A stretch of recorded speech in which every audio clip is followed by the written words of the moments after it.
At my wife's sister's wedding, my wife's sister introduced me to her boss as an unemployed loser.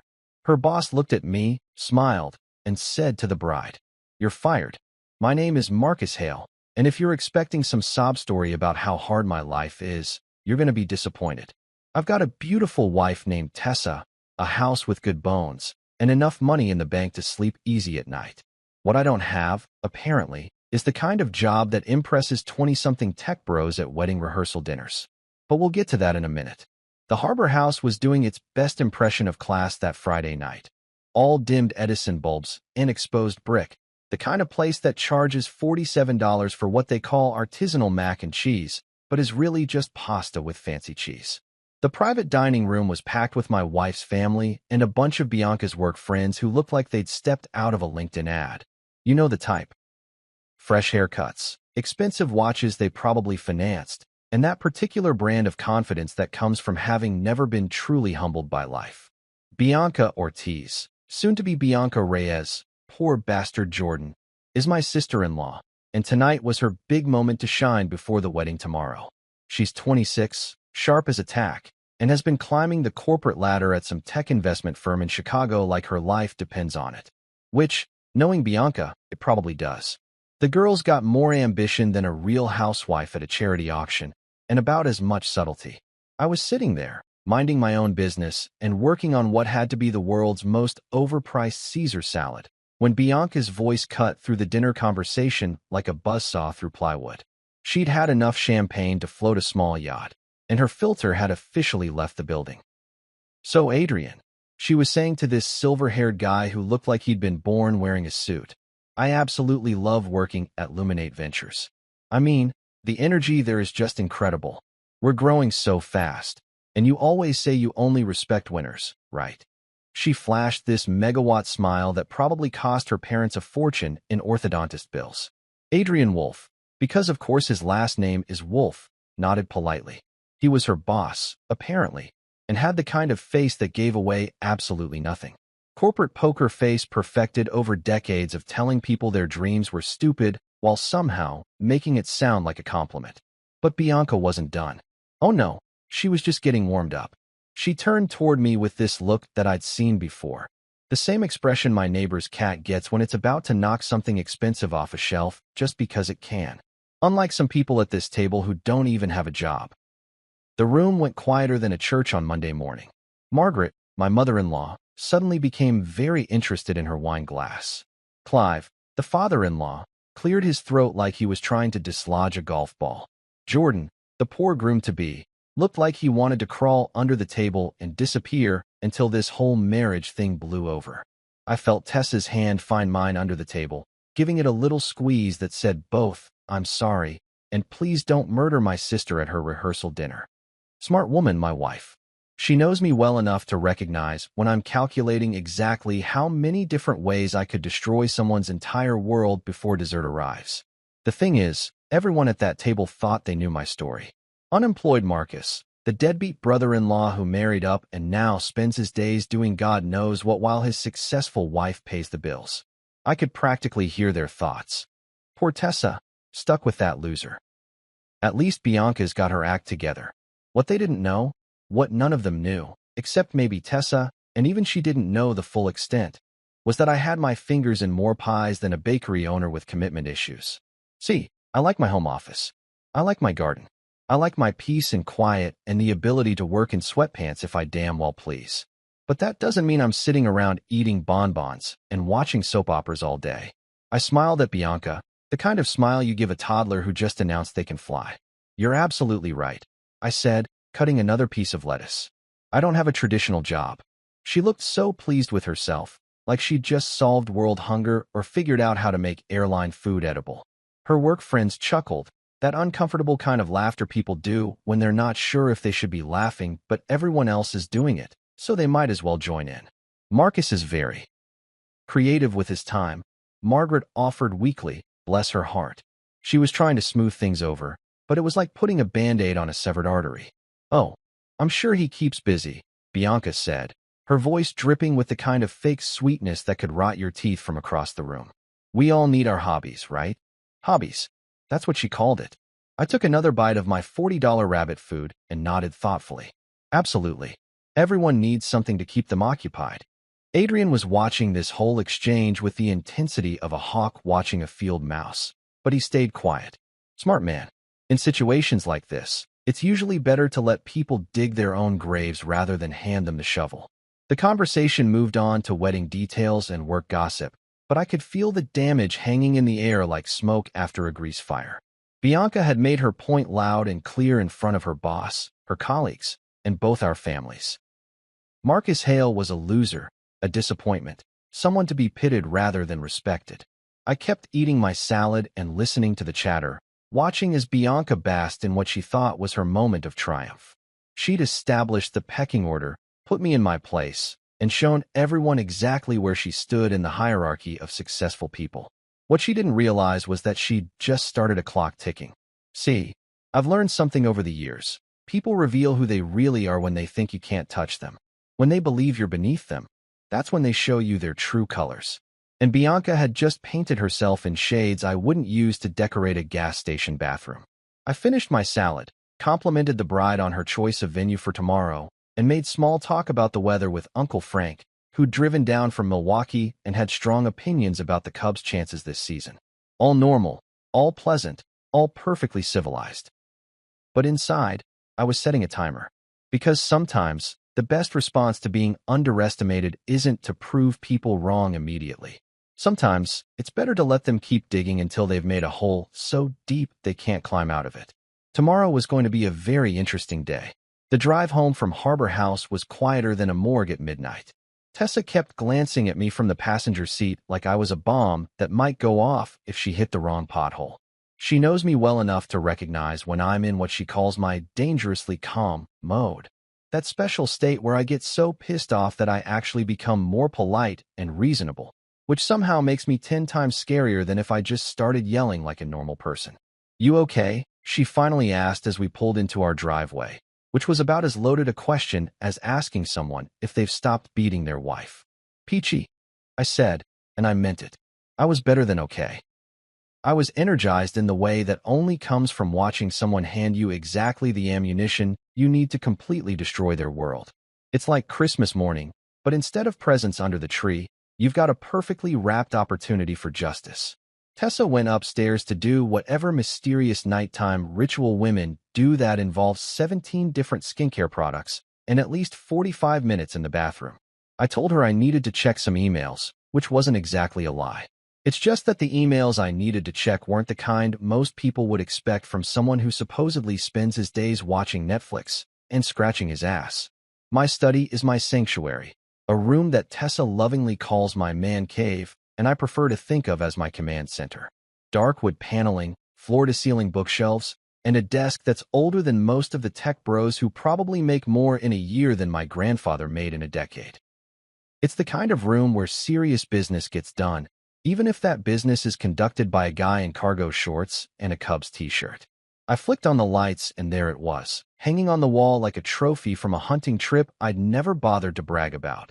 The original Luminate Ventures term sheet from 6 years ago, complete with my initials in blue ink right next to Adrian Wolf's signature.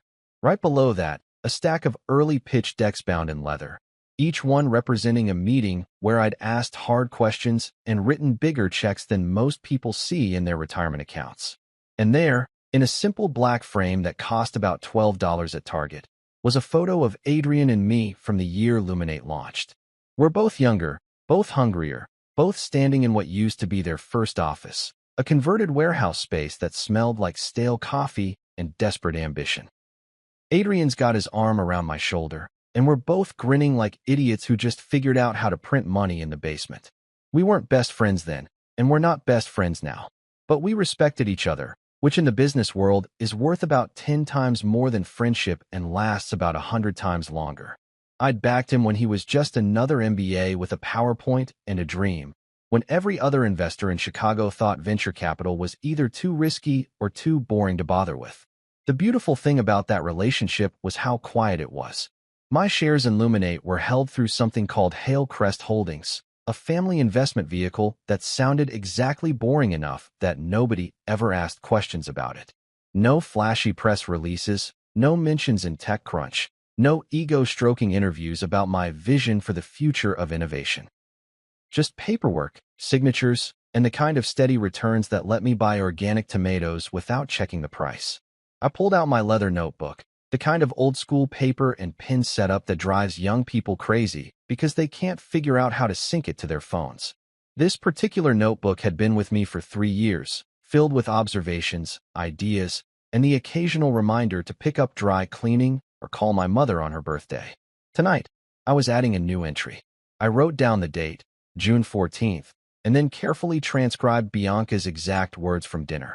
Unlike some people who don't even have a job. I noted the time, approximately 8:15 p.m., and the audience, her boss, several colleagues, both sets of parents, and about 20 other witnesses who'd remember this moment for very different reasons than they expected. Then I wrote down something else.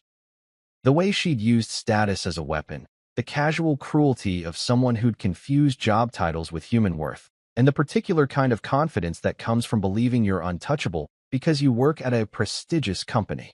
I also made note of tomorrow's wedding guest list, which Tessa had shared with me weeks ago when she was trying to figure out table assignments. Several Luminate partners would be attending. Elena Park, who sat on their board and had the kind of reputation that made grown CEOs break out in cold sweats. Priya Menon, who ran people and HR and could smell workplace drama from 3 time zones away. Kyle Durant, who handled investor relations and knew exactly which partners preferred their bad news delivered with coffee or bourbon. And Mira Voss, their strategy lead who could calculate the cost-benefit analysis of firing someone while simultaneously ordering catering for the company picnic. Perfect witnesses for what I was starting to think of as tomorrow's educational moment. The thing is, I wasn't planning revenge. Revenge is what angry people do when they want to hurt someone who hurt them.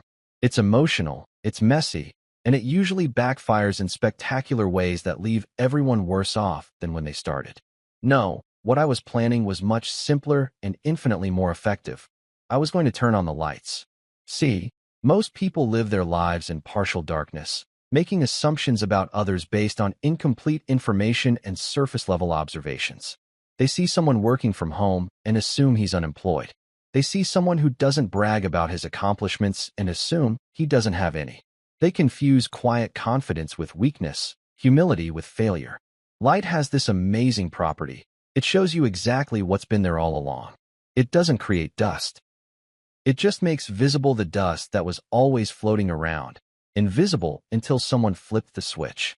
Bianca thought she knew who I was. Hell, most of my wife's family thought they knew who I was.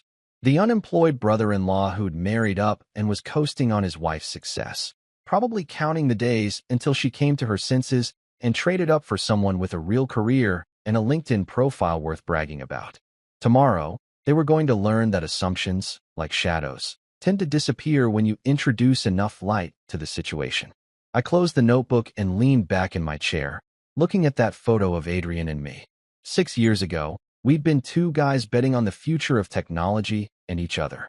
Now, one of us was running a successful venture capital firm, and the other was supposedly a deadbeat who couldn't hold down a job. The irony was so perfect it almost felt scripted. I heard Tessa's footsteps on the stairs, which meant she'd finished her skincare routine and was probably wondering if I'd spent the last hour plotting someone's demise or just checking sports scores. The truth, as usual, was somewhere in between. "Coming to bed?" she called from the hallway, her voice carrying that particular note of wifely patience that meant she'd already figured out I was up to something but had decided to pretend otherwise until morning. "Just finishing up," I called back, closing the notebook and turning off the desk lamp. Tomorrow was going to be a very educational day for everyone involved. And the best part was, I wouldn't have to say a word.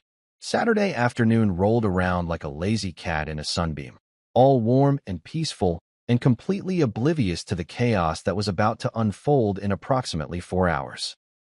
I was out in the backyard, tending to my tomato plants. The Cherokee purples were coming along nicely, and the San Marzanos looked like they'd actually produced something edible this year instead of the sad, shriveled disappointments I'd harvested last season. Gardening is one of those activities that people either get or they don't. Some folks think it's boring as watching paint dry, while others find it meditative as hell. I'm firmly in the second camp.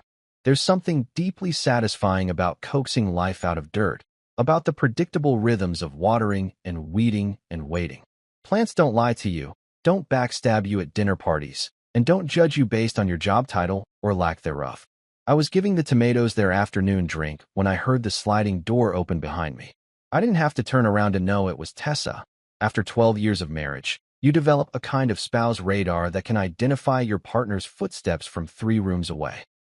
What I could also sense, without looking, was that she had something on her mind. The way she walked across the patio had that particular deliberate quality that meant we were about to have what she calls a conversation and what I call an interrogation disguised as casual chat. "Marcus," she said, settling onto the little wrought iron bench we bought at a garage sale 3 summers ago. Her voice had that carefully neutral tone that wives perfect somewhere around year 2 of marriage. The one that sounds relaxed but carries about 17 different subtexts underneath. "Hey, babe," I said, not turning around from my tomatoes. Sometimes it's easier to have important conversations when you're not making eye contact. Less pressure, more honest. "What's up? We need to talk about tonight." There it was. I'd been waiting for this conversation since we'd gotten home last night. Honestly surprised it had taken her this long to bring it up. Tessa's not usually one to let things simmer. She's more of a get it out in the open and deal with it type, which is one of the things I love about her. No games, no passive-aggressive hints, just straight talk from someone who's smart enough to see around corners. I finished watering the last plant and turned to face her. She was sitting with her hands folded in her lap, wearing that little sundress I'd bought her for her birthday, and the expression she gets when she's trying to figure out how to say something important without starting a fight. "Shoot," I said, settling down next to her on the bench that was definitely not designed for 2 full-grown adults, but somehow managed to hold us anyway. She took a breath, and I could practically see her organizing her thoughts. Bianca was out of line last night. Way out of line. What she said was cruel and unnecessary, and I'm honestly embarrassed that she's my sister sometimes. She paused, looking out at the garden. "But Marcus, you had this look on your face when she said it. That scary calm look. And I know you well enough to know that look means you're planning something." Scary calm. That's what she called it. I preferred to think of it as strategic composure, but I guess tomato. "I'm not planning to cause a scene," I said, which was absolutely true. Scenes were messy, dramatic affairs that involved raised voices and public confrontations. What I had in mind was much more elegant than that. "But you are planning something," she pressed, "because my wife didn't get to where she is in life by accepting half answers and deflection." I considered how much to tell her. Tessa knew about my connection to Luminate. She'd been there when I'd first started working with Adrian, had listened to me debate the pros and cons of various investments over dinner for years. What she didn't know, because I'd never seen a reason to burden her with the details, was exactly how significant my stake in the company had become over time. "I'm planning to let Bianca see people instead of labels," I said finally. "Sometimes people need a little perspective adjustment, you know? A gentle reminder that the world doesn't actually revolve around their job title and annual salary." Tessa studied my face with the intensity of a detective examining evidence. "How gentle are we talking here?" "Gentle enough that no one gets hurt," I said. "Not so gentle that the lesson gets missed." She was quiet for a moment, and I could practically hear the gears turning in her head. Tessa's got one of those minds that can see 3 moves ahead in any conversation, which makes her dangerous at board games and invaluable in marriage negotiations. "Marcus," she said slowly, "I love my sister. I do. But I also love truth. And the truth is that Bianca has been getting away with being casually cruel to people for years because she's smart and successful, and our parents think that makes her behavior acceptable." She turned to look at me directly. "If someone needs to teach her that actions have consequences, I'd rather it be you than life itself. You'll be kinder about it." That was my wife, cutting straight to the heart of things with surgical precision. Most people would have spent 20 minutes dancing around the issue, trying to protect everyone's feelings and avoid conflict. Tessa just laid it out plain. Bianca needed to learn something, and better she learn it from family than from strangers who wouldn't care about collateral damage. "What if it gets ugly?" she asked. "What if she doesn't take the lesson well? Then I'll step in," I promised. "If things go sideways, if she gets genuinely hurt instead of just humbled, I'll make it right." But Tessa, she called me a loser in front of her boss, her colleagues, and both our families. She used my supposed failure as entertainment for her work friends. That's not just mean, it's stupid. And sometimes stupid needs consequences. Tessa nodded slowly. She'd been there last night, had seen the casual cruelty in her sister's voice, the way Bianca had turned my perceived weakness into her moment of superiority. You know what the worst part was? She said. It wasn't even true. You're not unemployed, you're not a loser, and you're sure as hell not a failure. But she said it anyway because she thought it would make her look better by comparison. People reveal who they are when they think you can't touch them, I said. Last night, Bianca showed everyone exactly who she is when she thinks someone is beneath her. And tonight, she gets to find out who I actually am. Tessa leaned against my shoulder, and I could feel some of the tension leave her body. Just promise me something, she said.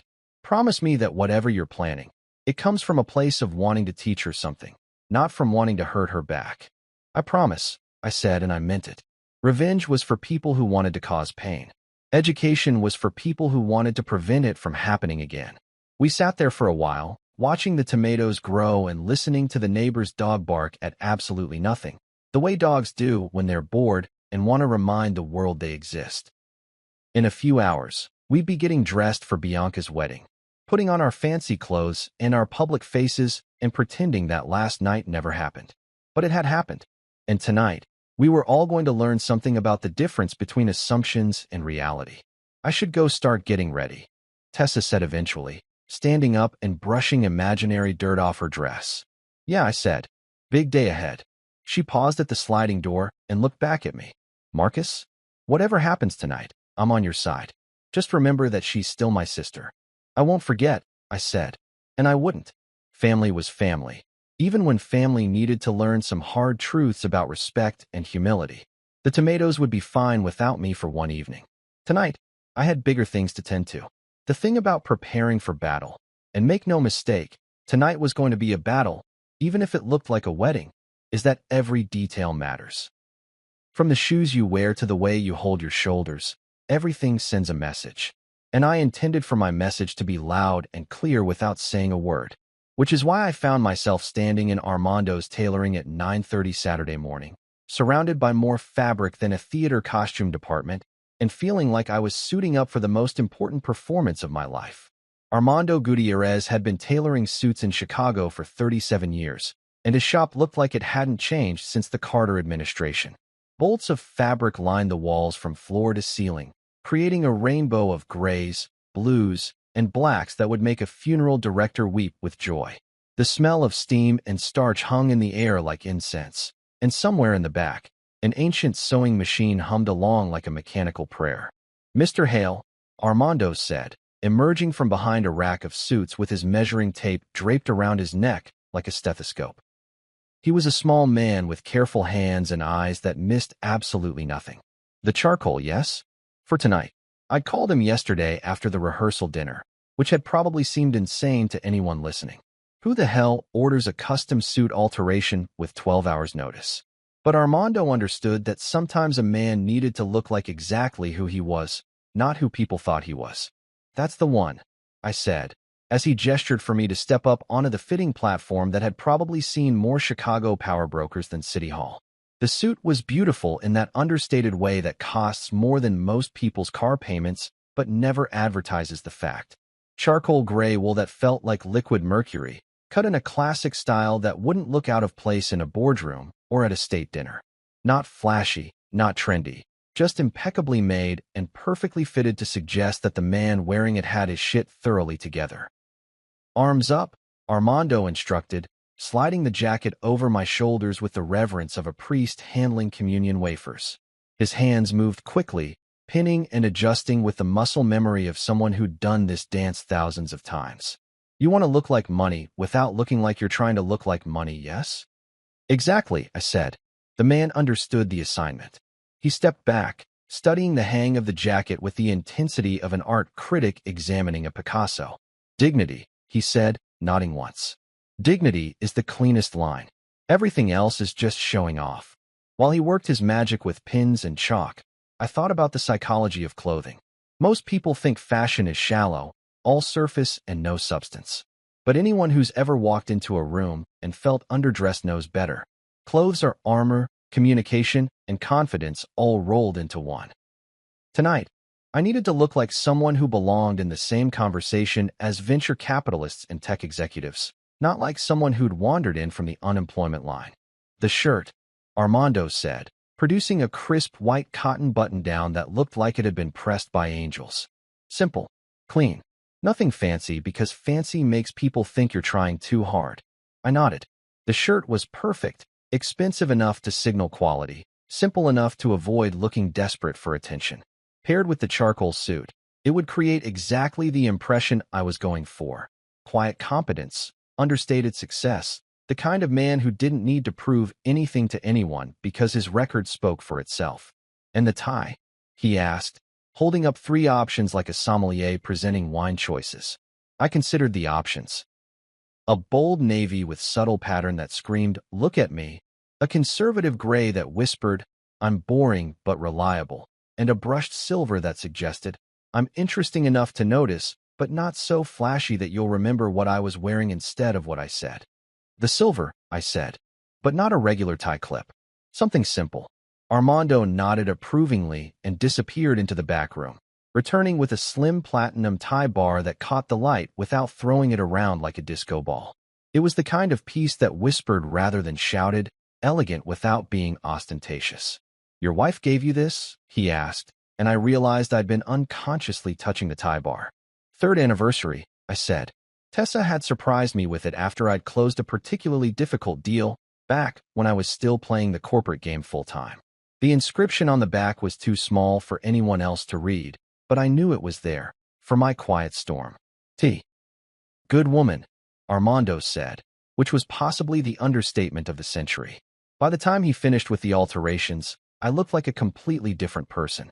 Not flashier or more expensive, just more like myself, if that makes sense. Like someone had turned up the contrast on a photograph, making everything sharper and more defined. From Armando's, I drove across town to First National, where I'd been banking for 15 years and where everyone still called me Mr. Hale despite the fact that I told them 100 times to just call me Marcus. Old school banking, old school manners, and most importantly for today's purposes, old school discretion. Jonathan Pierce, my banker, was waiting for me in his office with the kind of certified check that most people only see in movies about lottery winners. $35,000, made out to Bianca Ortiz and Jordan Reyes, with wedding gift written in the memo line in Jonathan's careful handwriting. "Are you sure about the amount?" he asked, sliding the check across his desk like he was dealing cards in a high-stakes poker game. "Positive," I said. The amount was significant enough to make an impression without being so large that it looked like I was trying to buy my way out of trouble. It was generous, thoughtful, and completely unexpected from someone who supposedly couldn't afford to pay his own bills. Jonathan had been handling my finances long enough to know that 35 grand was pocket change for me, but he also knew that most people at a wedding wouldn't know that. To them, it would look like I'd probably cleaned out my savings account to give my sister-in-law a respectable wedding gift, which made it even more powerful as a statement. "Gift card message?" he asked. "Just best wishes for a beautiful future together," I said. Simple, classy, and completely free of any hint that this gift came with strings attached or lessons included. From the bank, I made one more stop, Elite Transportation, where I booked a car service to the Lakeshore Conservatory. I could have driven myself, but arriving in a professionally chauffeured car sent a different message than pulling up in my 5-year-old Honda. Tonight was about perceptions, and every detail mattered. The driver would pick me and Tessa up at 5:30, giving us plenty of time to arrive fashionably on time rather than anxiously early. I specified that I wanted their most understated vehicle, not the white stretch limo that screamed, "Look at me," but the black sedan that whispered, "I belong here." By 3 o'clock, everything was in place. The suit hung in my closet like a soldier's uniform ready for battle. The check sat in my jacket pocket like a loaded weapon. The car was booked, the timeline was set, and all that remained was waiting for the moment when the lights would come on and everyone would see exactly what had been hiding in the shadows.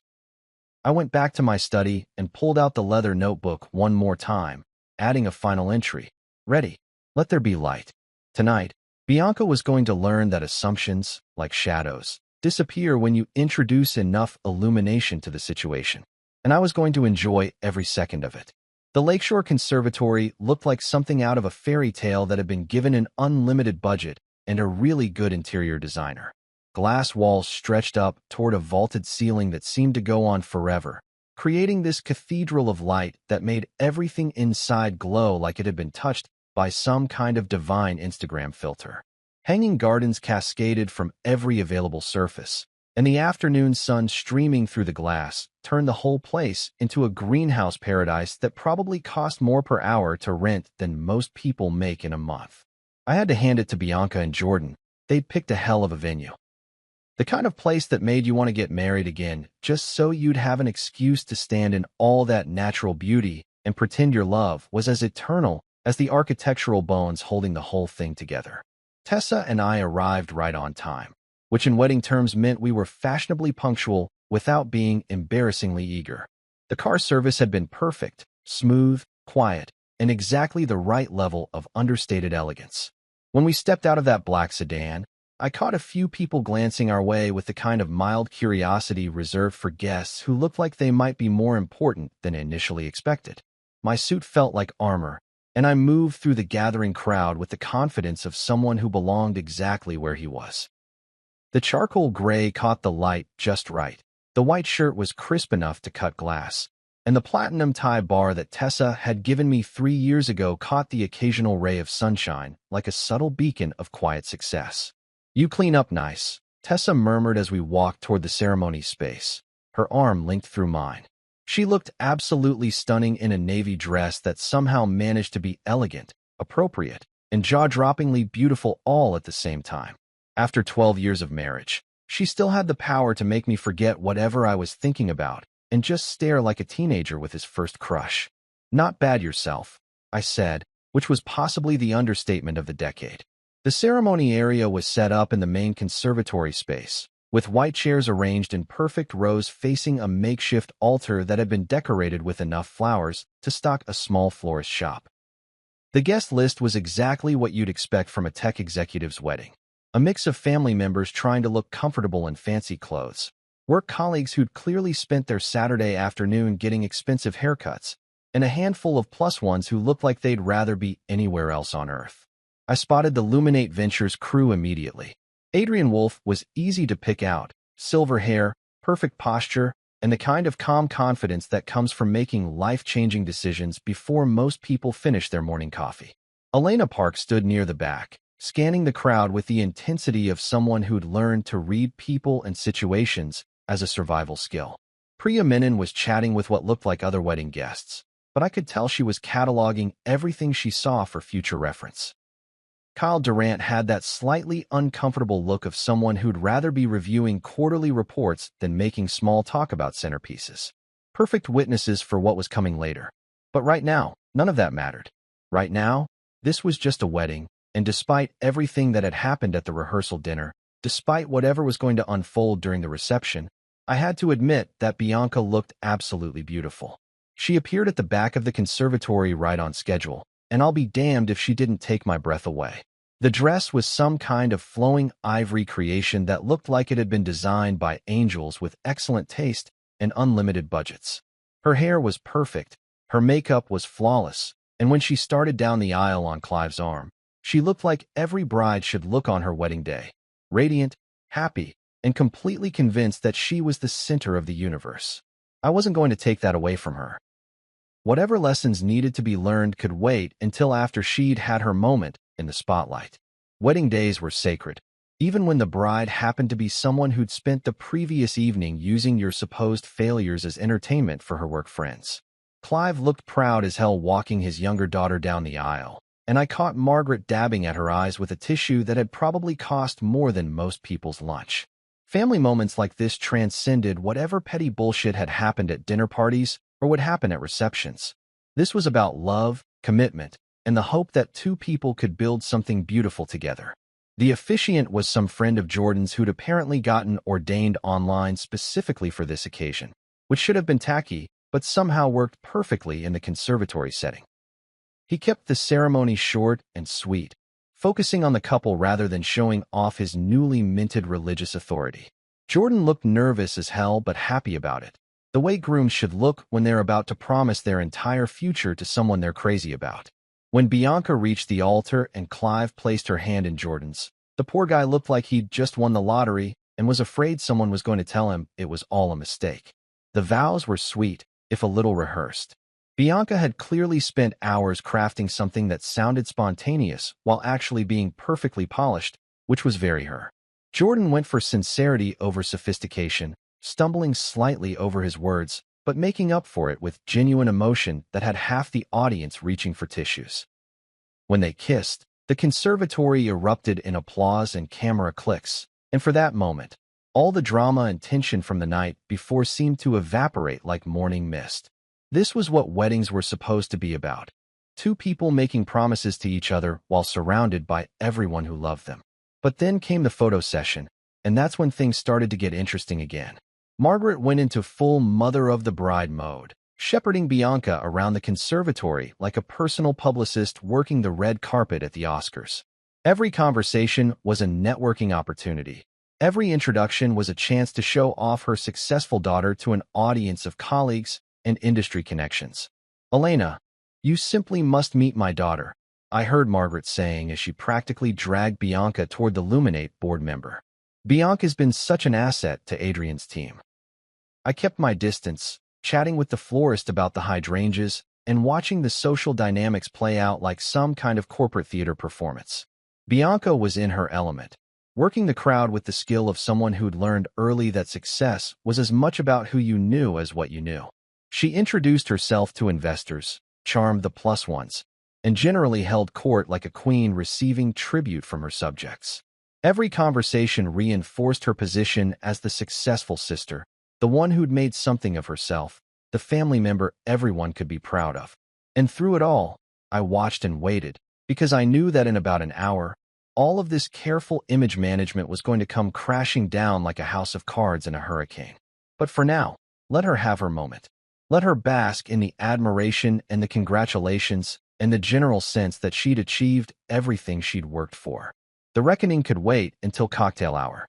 Cocktail hour at the Lakeshore Conservatory was like watching a carefully choreographed ballet performed by people who'd all had just enough champagne to think they were better dancers than they actually were.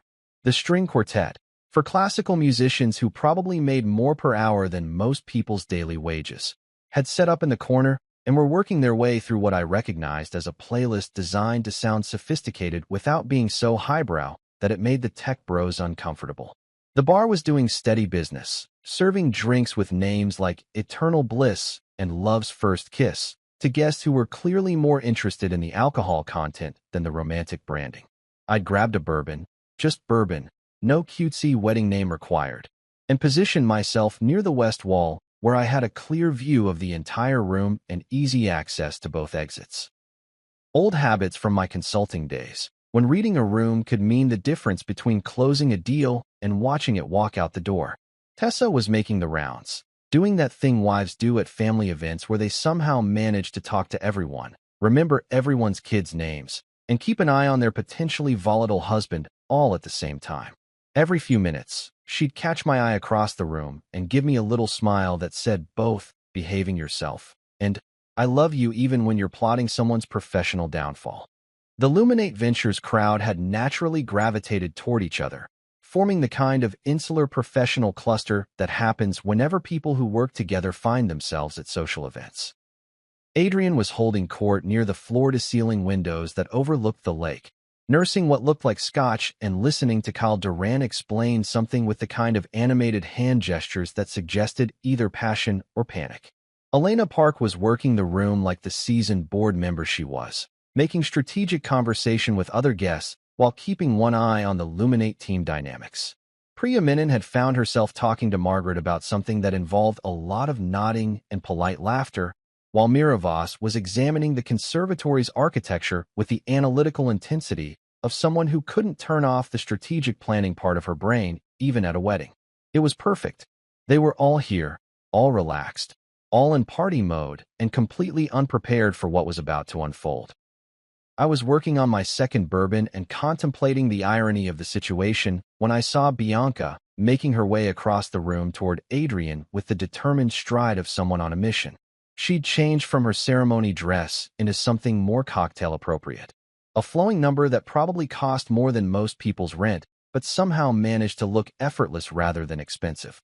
Her face was flushed with champagne, excitement, and what I recognized as the particular kind of confidence that comes from being the center of attention at your own wedding. She was riding high on compliments, congratulations, and the general feeling that this was her day and everything was going exactly according to plan. Which, technically it was. Just not her plan. "Adrian," she called out as she approached, her voice carrying that bright, slightly too loud quality that people get when they've had just enough alcohol to amplify their natural personality traits. "I've been wanting to introduce you to someone." The string quartet hit a particularly melodic passage just as she reached Adrian's little conversational cluster, and I watched several other guests turn to see what was happening. Perfect timing, really. Couldn't have choreographed it better if I tried. Adrian turned toward her with that polite attention that successful executives give to social interactions they can't avoid but aren't particularly invested in. "Of course, Bianca. Congratulations again on a beautiful ceremony." "Thank you." She practically beamed at the compliment. "But I wanted you to meet my family. Specifically, my brother-in-law."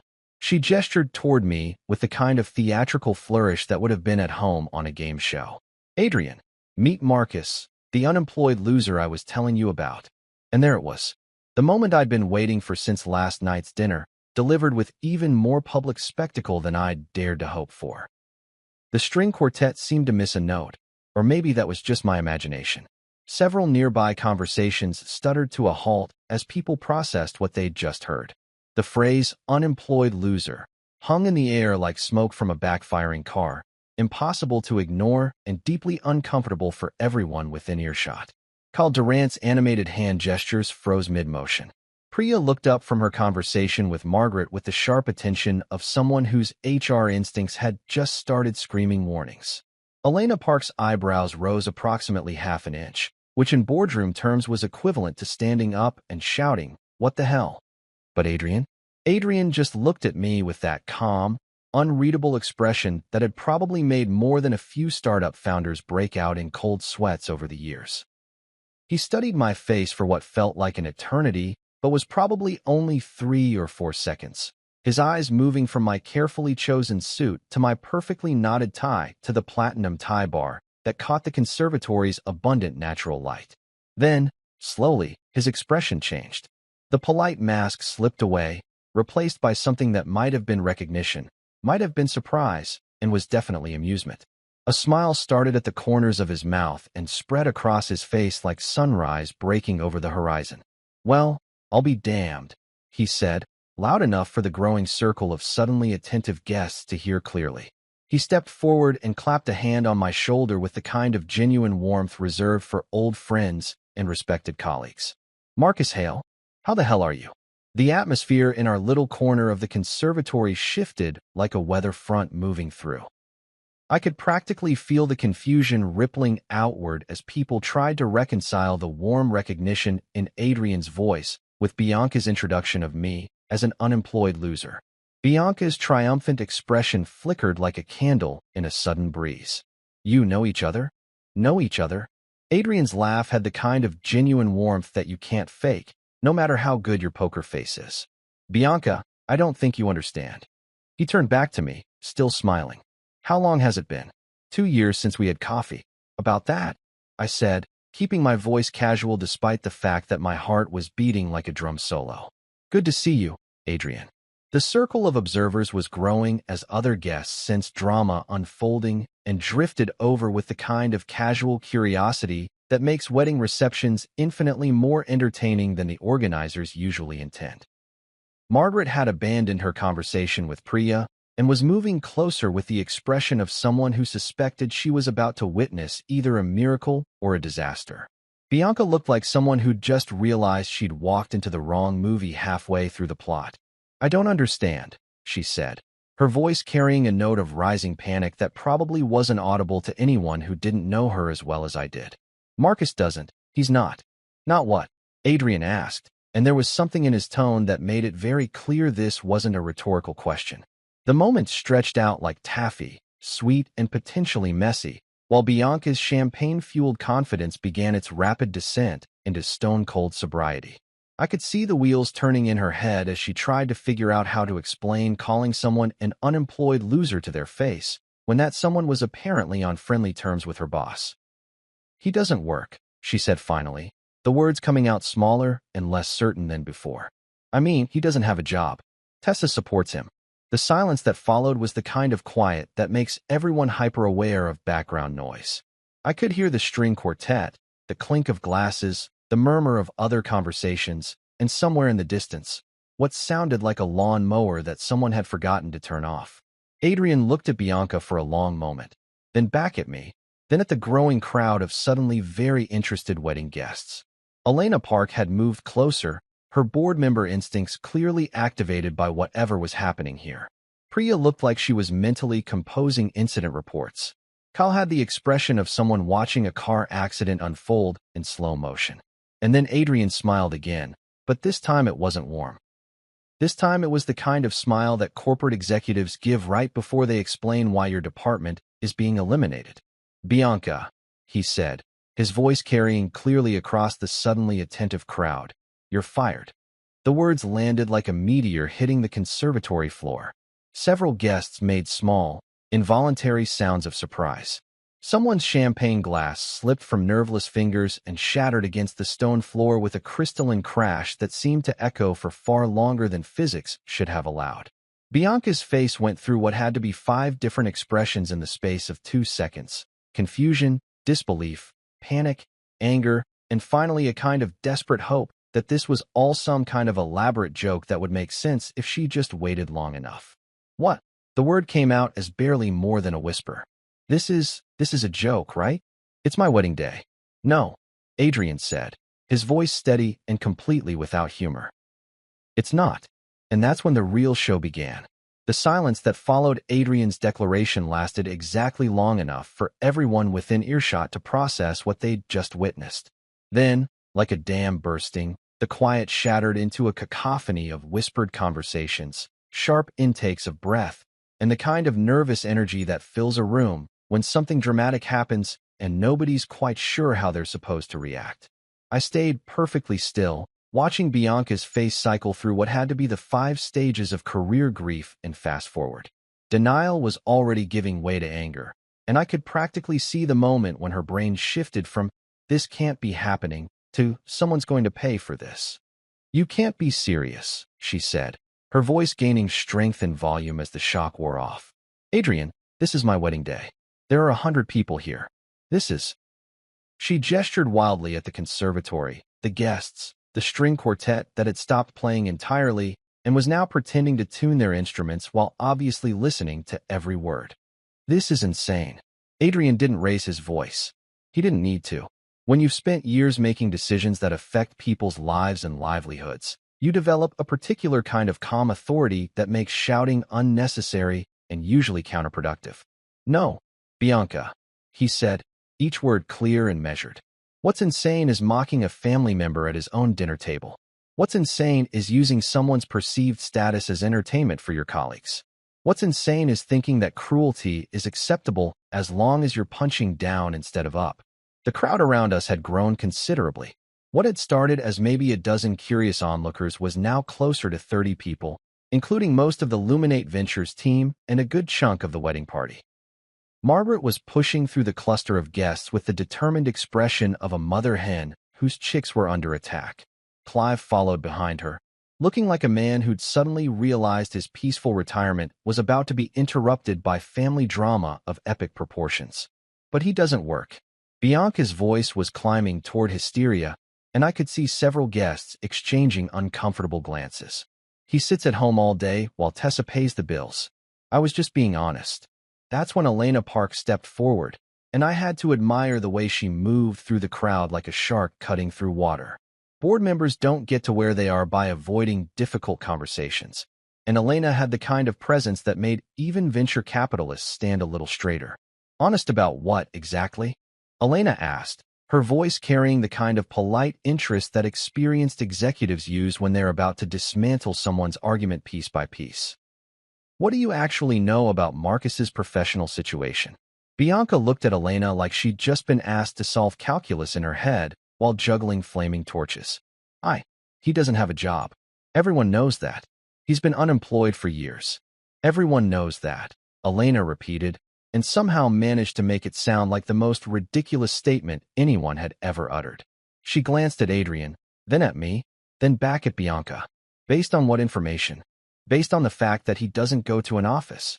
Bianca's composure was completely gone now, replaced by the kind of desperate defensiveness that people exhibit when they realize they've stepped in something much deeper than they originally thought. He stays home. H.E. Gardens. He doesn't talk about work because he doesn't have any. Priya Menon had materialized at Elena's shoulder with the silent efficiency of someone whose job involved cleaning up workplace disasters before they became lawsuits. She was holding what looked like her phone, but I suspected she was recording this conversation for future reference. HR directors don't survive long in competitive industries without developing excellent documentation habits. So your assessment of someone's professional worth, Priya said in the kind of carefully neutral tone they probably teach in graduate programs for human resources, is based entirely on whether they commute to a traditional office environment. That's not. Bianca started, then stopped, apparently realizing that she was digging herself deeper with every word. Look, this is ridiculous. Adrian, you know I'm a good employee. I bring in clients. I close deals. I work 80-hour weeks. You can't fire me because of some family drama. Adrian's expression didn't change, but something shifted in his posture that made it clear he was about to deliver what corporate America calls a teachable moment. You're right about one thing, he said. You do work hard. You are smart. You have closed deals and brought in clients. He paused, and in that pause, I could practically hear Bianca's hopes rising. But respect isn't optional at Luminate Ventures. It's not something you get to turn off when you're with family, or when you think someone can affect your career, or when you've had a few drinks and want to impress your colleagues. Kyle Durant had moved closer during this exchange, and I could see him taking mental notes with the focus of someone who understood that this conversation was going to become company legend within about 24 hours. Investor relations professionals live for moments like this, not because they enjoy watching people get fired, but because they understand that how a company handles difficult situations reveals everything about its actual values versus its marketing copy. When you introduced Marcus as an unemployed loser, Adrian continued, his voice carrying clearly across the now silent crowd, you weren't just being cruel to a family member. You were demonstrating exactly how you treat people when you think they have no power to affect your life. Margaret had finally reached the inner circle of this corporate soap opera, and she looked like a woman prepared to go to war for her daughter. Now, just wait 1 minute, she said, her voice carrying the kind of maternal authority that had probably ended thousands of childhood arguments with nothing more than tone. Bianca made a mistake, but firing her at her own wedding is completely inappropriate. Mrs. Ortiz, Elena said, turning toward Margaret with the kind of respectful attention that board members give to important stakeholders. I understand this is difficult, but your daughter didn't just make a casual comment. She used someone's perceived professional failure as entertainment for her colleagues at a family event in front of multiple Luminate partners. And, Priya added with the precision of someone reading from an invisible HR manual, she did so while representing herself as a Luminate employee to clients and industry contacts who were present at the dinner. I could see Bianca starting to understand the scope of what she'd stepped in. This wasn't just about hurt feelings or family drama. This was about professional judgment, workplace culture, and the kind of behavior that venture capital firms absolutely cannot afford to have associated with their brand. But Marcus isn't even. She started, then stopped as she finally, began to realize that maybe, just maybe, she didn't actually know what she thought she knew. That's when Adrian delivered the kill shot. Marcus Hale, he said, looking directly at Bianca, but speaking loudly enough for everyone in our corner of the conservatory to hear clearly, wrote the bridge financing that kept Luminate Ventures alive when our runway was 6 weeks and every other investor in Chicago thought we were too risky to touch. The silence that followed was so complete I could hear my own heartbeat. Somewhere in the distance, a caterer dropped what sounded like an entire tray of glassware, but even that seemed muffled compared to the ringing quiet around our little group. He backed this firm when no one else would. Adrian continued, his voice gaining strength and clarity with each word. When we were three guys in a converted warehouse space, living on ramen noodles and venture capital dreams, Marcus wrote a check that let us survive long enough to prove our concept. He asked for nothing public, no press releases, no board seat, no ego stroking, just equity and faith. Bianca's face had gone through several color changes during this speech, finally settling on a shade of pale that matched her wedding dress. That's not, he never said. Why would he?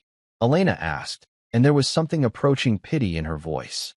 Why would anyone advertise their investment portfolio to family members who clearly measure human worth by job titles and office addresses? The crowd had grown to include most of the wedding guests now, drawn by the kind of magnetic pull that public drama exerts on even the most polite observers. I spotted Tessa near the edge of the cluster, her face a mixture of pride, concern, and what might have been relief that this particular family secret was finally out in the open. Every deal you've closed, Adrian said, his words falling like stones into still water. Every client you've brought in, every commission you've earned, it was all built on the foundation that Marcus provided when this company was nothing but an idea and a prayer. He paused, letting that sink in, then delivered the final blow. You sold deals with his trust fund behind you, Bianca. You built your career on his investment. And then you called him a loser to impress me. Adrian's smile was cold enough to freeze champagne. That level of professional and personal judgment disqualifies you from representing this firm in any capacity. The word trust seemed to echo in the conservatory's glass cathedral, bouncing off the walls and settling into the silence like sediment in still water. I watched as the implications of what she'd just learned hit Bianca in waves. The realization that she'd been wrong, that she'd been cruel, and that her cruelty had just cost her everything she'd worked for. It was, I had to admit, even more satisfying than I'd hoped it would be. The aftermath of a professional execution carried out in public is a lot like watching a building collapse in slow motion. First comes the initial shock, then the ripple effects, then the desperate scramble as everyone tries to figure out where they stand in the new reality that's just been created out of the wreckage of the old one. The conservatory had split into distinct clusters of people, each group processing what they'd just witnessed according to their own particular relationship to the drama. The Luminate Ventures team had formed a tight professional huddle near the windows, conducting what looked like an emergency board meeting disguised as casual wedding conversation. Other guests were doing that thing people do at social events when something uncomfortable happens. They were pretending to be fascinated by the floral arrangements while obviously listening to every word being spoken within a 50-foot radius. And right in the middle of it all stood Bianca, looking like someone who'd just been hit by a freight train that she never saw coming. Margaret was the first to recover from the shock, maternal instincts kicking in with the force of a protective lioness who'd just watched someone take a shot at her cub. She stepped forward with the kind of righteous indignation that only mothers can properly summon, her evening bag clutched in her hands like a weapon she was prepared to use if negotiations failed. "This is absolutely outrageous," she announced, her voice carrying across the conservatory with the authority of someone who'd spent 30 years managing PDA meetings and charity fundraisers. "I don't care what kind of business relationship you people think you have, but firing someone at their own wedding is completely inappropriate and probably illegal." Priya Menon turned toward Margaret with the patient expression of someone who'd spent years explaining employment law to people who were too angry to listen carefully. "Mrs. Ortiz, I understand you're upset, but Illinois is an at-will employment state. Luminate Ventures has the right to terminate any employee at any time for any lawful reason. But not like this." Margaret's voice was climbing toward the register she'd probably used when Bianca and Tessa were teenagers and had broken curfew. Not in public, not at a family event, not without proper notice. Elena Park stepped forward with the kind of diplomatic calm that board members develop after years of managing difficult conversations between difficult people. "Actually, the public nature of this situation is precisely why it needed to be addressed immediately. Your daughter made her comments about Marcus in front of multiple Luminate partners, clients, and industry contacts. Allowing her to continue representing the firm after demonstrating such poor judgment would have been professionally irresponsible." Clive had been standing quietly throughout this exchange, But now he moved closer to his wife with the expression of a man who'd suddenly realized that his peaceful Saturday evening had turned into a corporate legal drama. "Margaret," he said quietly, "maybe we should hear them out." Hear them out. Margaret turned on her husband with the kind of look that had probably ended more than a few marital disagreements over the years. "Clive, they just humiliated our daughter in front of 100 people. At her own wedding."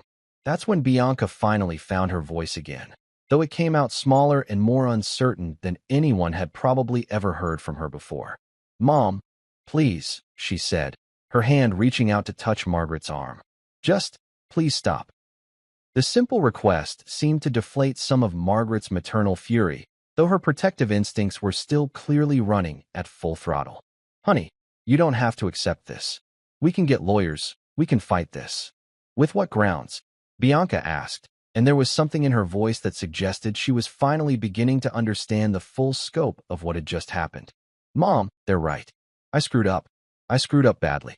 Jordan had been standing off to the side during this entire exchange, looking like a man who'd signed up for a wedding and accidentally found himself in the middle of a corporate thriller.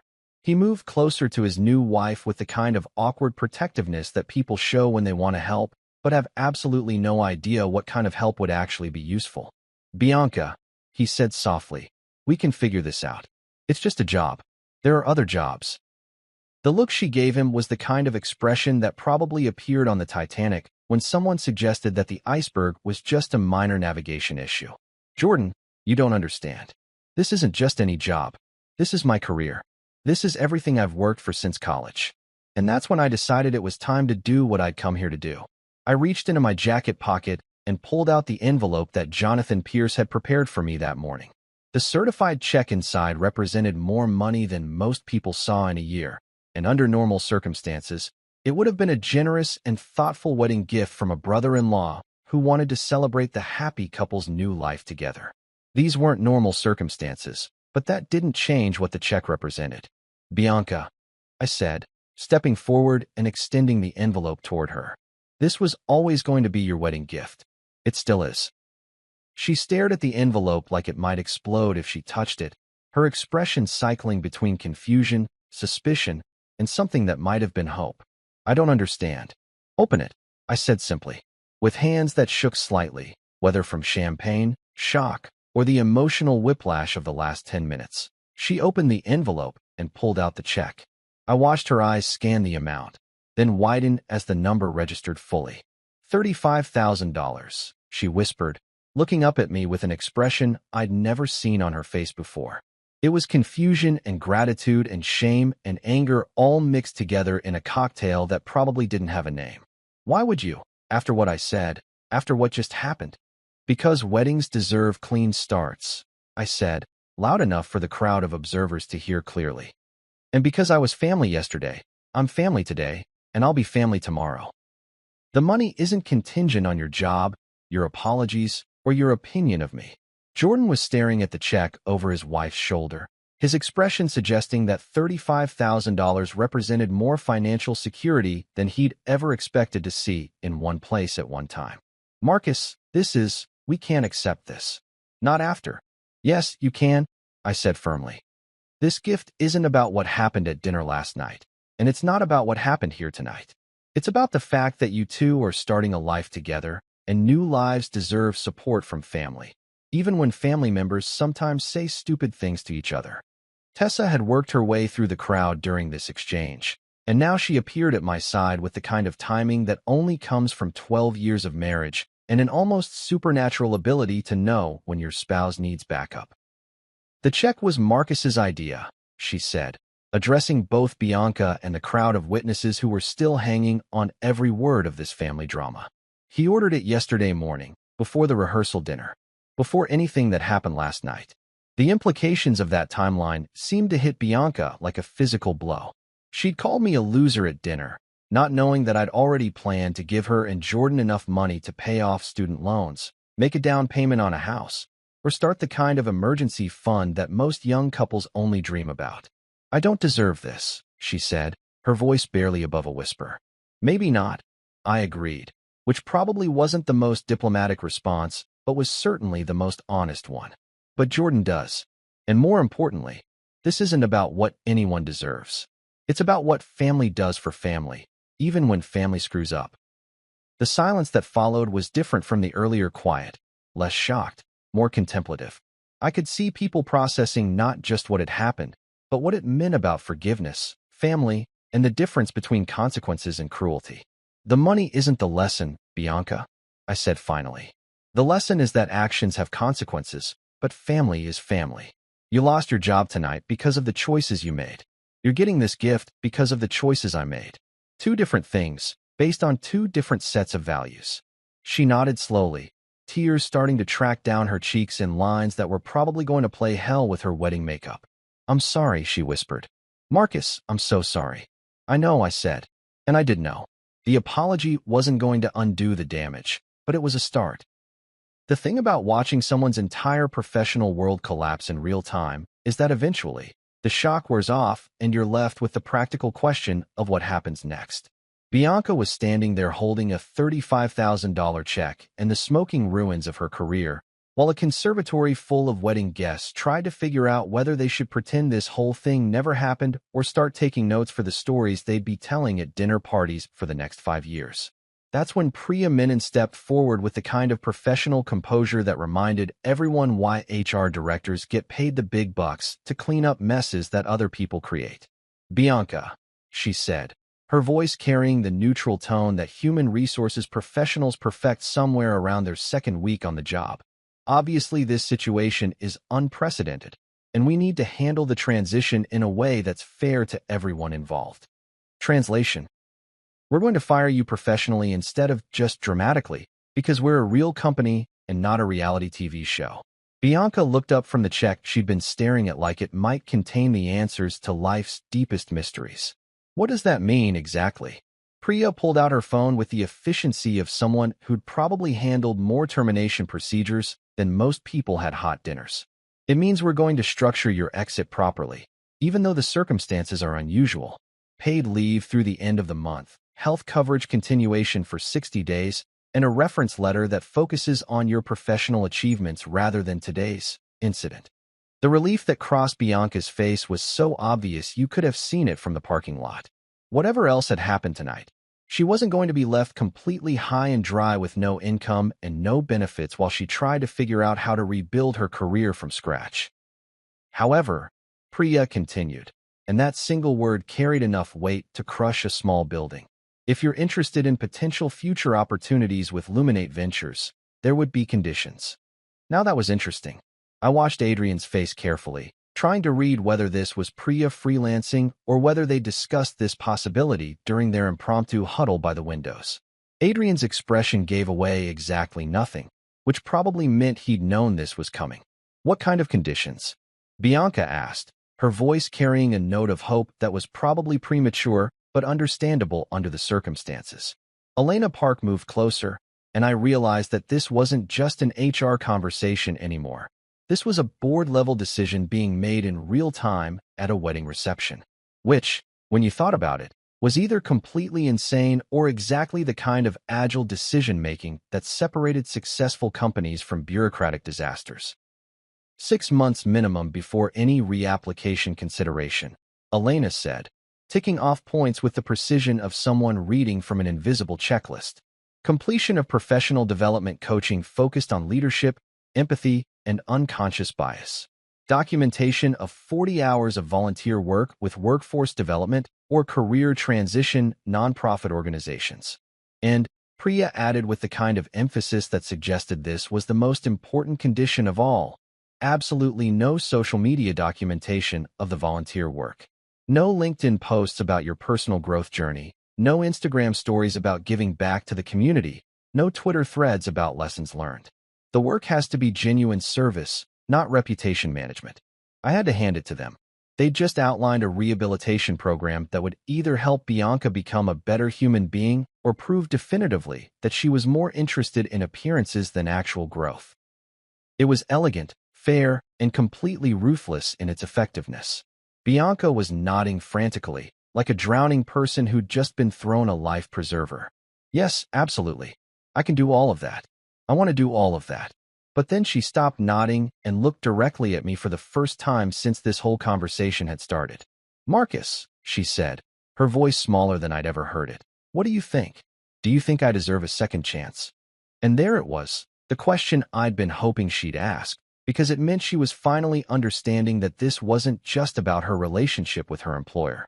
This was about her relationship with basic human decency, and more specifically, her relationship with me. I studied her face, looking for signs of genuine remorse versus the kind of performative regret that people exhibit when they're caught rather than when they're actually sorry. What I saw was exhaustion, embarrassment, and something that might have been the beginning of real self-awareness.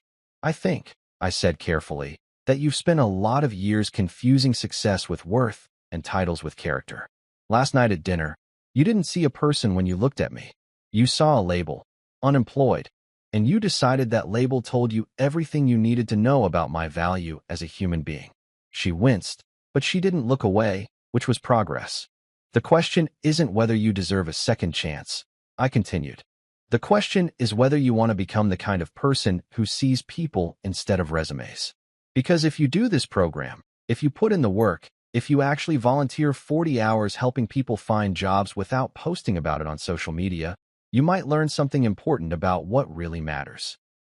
I paused, aware that the entire conservatory had gone silent again and that my next words were going to be remembered by everyone who heard them. You don't have to like me, Bianca. You don't have to think I'm successful or impressive or worthy of your respect. But you do have to stop ranking human beings by their job titles, their income levels, or their LinkedIn profiles. If you want back into professional rooms, you need to come as a human being first and an employee second. Tears were streaming down her face now, destroying what was left of her wedding makeup and probably staining her dress. But she didn't seem to care about either of those things anymore. I didn't see you, she whispered. I didn't see you at all. No, I agreed. You didn't. Adrian stepped forward, and I could see him making the kind of executive decision that would either look brilliant or insane, depending on how things played out over the next 6 months. The eligibility stands, he said, looking at Elena and Priya for confirmation before turning back to Bianca. 6 months, coaching, volunteer work, no social media documentation. If you complete all of that successfully, we'll consider a conversation about future opportunities. But understand, Elena added, her board member authority making it clear this wasn't negotiable. This is a one-time offer. If you reapply and we determine that you haven't genuinely grown from this experience, there won't be a third chance. Bianca nodded so hard I was worried she might give herself whiplash. I understand. Thank you. All of you. I know I don't deserve this, but I won't waste it. Jordan moved closer to his wife, finally finding his place in this corporate drama that had hijacked their wedding reception. We both appreciate this, he said, his voice carrying the kind of gratitude that comes from watching disaster transform into unexpected opportunity. Whatever Bianca needs to do to learn from this, we'll make it happen. Tessa squeezed my hand, and I could feel some of the tension that had been building since last night's dinner finally starting to dissipate. This wasn't the ending I'd planned, but it was better than the ending I'd expected. Sometimes mercy looks like consequences. Sometimes second chances come with conditions. And sometimes the best way to teach someone about respect is to show them what it looks like when it's offered freely, even when it hasn't been earned. 3 months later, I was back in my garden, tending to the fall tomatoes and thinking about how strange it is that some of life's most important lessons get learned in the most unexpected classrooms. The Cherokee purples had turned out better than I'd hoped, and I was picking the last of the season's harvest when Tessa came out with her laptop and a cup of coffee that steamed in the cool September air. Interesting email from Priya, she said, settling onto our garage sale bench with the kind of casual tone that meant she had news she was trying not to make a big deal about. I set down my basket of tomatoes and gave her my full attention. Over the past few months, we'd gotten periodic updates about Bianca's progress through what Tessa had started calling her rehabilitation tour. But this was the first time anyone from Luminate had reached out directly. Good interesting or train wreck interesting? I asked. See for yourself, she said, turning the laptop screen toward me. The email was short, professional, and surprisingly warm for something that came from an HR director. Marcus and Tessa, asterisk, thought you'd want to know that Bianca completed her volunteer hours at Harbor Mission last week. The program director, Carmen Rodriguez, called to say they've never had a volunteer work as hard or with as much genuine commitment to helping clients succeed. Bianca has been running resume workshops, mock interview sessions, and job search strategy groups. Carmen said several clients specifically requested to continue working with her even after her 40 hours were complete. Asterisk. Her coaching sessions with Dr. Patricia Wells are also going well. Patricia reports significant progress in recognizing and addressing unconscious bias, though she notes that Bianca still has work to do on distinguishing between confidence and arrogance. Asterisk. No social media posts, no public relations efforts, no attempts to turn this experience into personal branding content. Just work. Asterisk. Thought you should know. Asterisk. Best regards. Asterisk. Priya asterisk. I read it twice, then handed the laptop back to Tessa. Huh. Indeed, she said, closing the laptop and sipping her coffee. She called me last week, you know? Bianca did. That was news to me. Tessa and her sister had been texting occasionally, brief, careful exchanges that focused on logistics rather than emotions, but they hadn't actually talked since the wedding. What did she say? She apologized. Really apologized. Not the kind of sorry you say when you want something to go away, but the kind you say when you've actually figured out what you did wrong. Tessa pulled her legs up onto the bench, getting comfortable for what was clearly going to be a longer conversation. She told me about working with people at Harbor Mission who've been out of work for months or years, not by choice, but by circumstance. Said it was the first time she'd really understood the difference between being unemployed and being a failure. I picked up my tomato basket and sat down next to her. And she said she'd spent 3 hours last Tuesday helping a guy named Frank who'd been laid off from the steel mill 2 years ago and couldn't figure out how to translate his skills into something that made sense to 20-something HR managers who'd never worked with their hands. Tessa smiled, the kind of expression that suggested she was proud of her sister despite everything that had happened. She said Frank reminded her of you, except he didn't have the luxury of keeping his situation private. That hit me harder than I'd expected. The idea that Bianca had spent time with someone who was genuinely struggling, not because of poor choices or bad judgment, but because of economic forces beyond his control, and had connected that experience to her treatment of me. Well, that suggested a level of self-awareness that I honestly hadn't been sure she was capable of developing. Did she ask about the Luminate thing? I asked. Nope. Didn't mention work. Didn't ask about Adrian. Didn't even hint that she was hoping for anything other than forgiveness from family. Tessa leaned against my shoulder. She asked if you'd be willing to have coffee with her sometime. No agenda, no asks, just a conversation between family members who are trying to figure out how to be family again. I thought about that while I watched a neighbor's cat stalk something invisible in the bushes. 3 months ago, Bianca had been someone who measured human worth by professional achievement and used other people's perceived failures as entertainment for her colleagues. The idea that she might actually be learning to see people as individuals rather than resume line items was encouraging. What did you tell her? I told her to ask you herself. Of course she did. Tessa had always been better at forcing people to have conversations they needed to have rather than conversations they wanted to have. That afternoon, my phone rang. Bianca's name on the caller ID, which would have been unthinkable 6 months ago for entirely different reasons than it was surprising now. Marcus. Her voice was different, smaller, less certain, but somehow more genuine than I remembered it being in years. Do you have a few minutes to talk? Sure, I said, settling into my study chair and looking at the wall where my Luminate documents still hung like trophies from a war that had ended with unexpected victory for everyone involved. I wanted to apologize, she said without preamble. Really apologize, not just say sorry because people expect me to. I spent the last 3 months learning about what it's like when people judge you by circumstances instead of character, and I finally understand what I did to you. I waited, because apologies work better when people are allowed to finish them completely. I called you unemployed like it was a moral failing instead of a choice, she continued.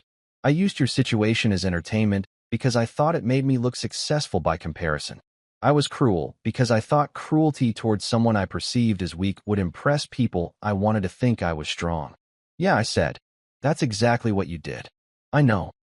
And I know that saying sorry doesn't undo it, especially not when I said it in front of your colleagues and my boss and basically everyone who matters to both of us professionally." She paused, and I could hear her take a shaky breath. "But I wanted you to know that I understand now. I understand what respect actually means and why it matters and how badly I failed at it." "Bianca," I said, and something in my tone made her go quiet. "The apology means something. It doesn't fix everything, but it means something." "Does it mean enough for coffee sometime?" she asked. "Just family coffee. No agenda, no asks, no attempts to talk about work or second chances or any of that. Just two people who are related by marriage trying to figure out how to be in the same room without anyone getting fired." I laughed, which probably surprised both of us. "Yeah, I think we can manage coffee." 3 weeks later, I met Bianca at a small cafe near Harbor Mission, where she'd been continuing her volunteer work even after completing her required hours. She looked different, less polished, more comfortable, like someone who'd stopped worrying quite so much about impressing strangers. We talked for 2 hours about everything except work. She told me about Frank, the laid-off steel worker who'd landed a job as a manufacturing coordinator after she'd helped him reframe his experience in language that tech companies could understand. I told her about my tomatoes, my investment philosophy, and why I'd never wanted the kind of public profile that most venture capital partners seem to crave. When she left, she hugged me goodbye, not the obligatory family event hug, but the kind that suggests you actually like the person you're hugging. 2 months after that, Adrian called to tell me that Bianca had reapplied to Luminate Ventures. Her coaching was complete, her volunteer work had expanded into a regular commitment, and Dr. Wells had written a recommendation that suggested genuine personal growth rather than performative rehabilitation. "What do you think?" he asked. "I think," I said, looking out at my winter garden where next year's possibilities were sleeping under the soil, "that people can change if they want it badly enough. And I think Bianca wants to." She got the job. Different role, smaller territory, but a real second chance based on real growth. And at Sunday dinner last week, she sat across from me and said, "I didn't see people before. I saw ladders. Ladders are fine for roofs," I told her, "just not for hearts." She laughed, then cried, then thanked Tessa for standing between us until we could stand together. At Luminate, Adrian and I shared coffee in the quiet glass conference room where we'd first shaken hands 6 years ago. "You didn't have to step in at the wedding," he said. "You didn't have to say it out loud," I replied. We both smiled. Respect, it turns out, isn't just theory. It's policy, it's practice, and in our family, it's now a rule. Never call someone a loser when you've never bothered to ask them who they really are. And if you forget, well, there's enough light in this house to remind you.